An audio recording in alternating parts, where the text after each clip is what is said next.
Range to harvest to cording. Ilang araw ba dapat? Happy Friday po sa inyo mga bossing.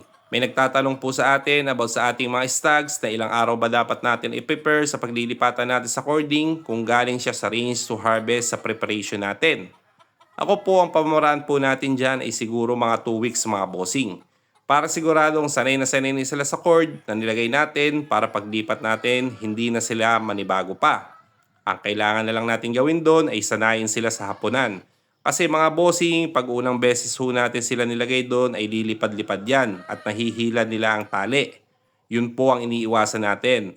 Bakit po? Dahilan ng kanilang matahid ay mura pa. Kung gano'n ang bawat gagawin nila ay pwedeng magsugat o maputol ang kanilang matahid. Hindi po maganda yon. Kaya sa paglilipat natin sa cording ay dapat talaga babantayan natin.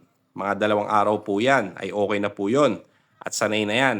Kaya konting tiyaga at sipag lang po dyan dahil may manok talaga sa experience ko, nakakahapon mo lang sa kanila, lilipad na naman yan. Yun ang iniiwasan natin.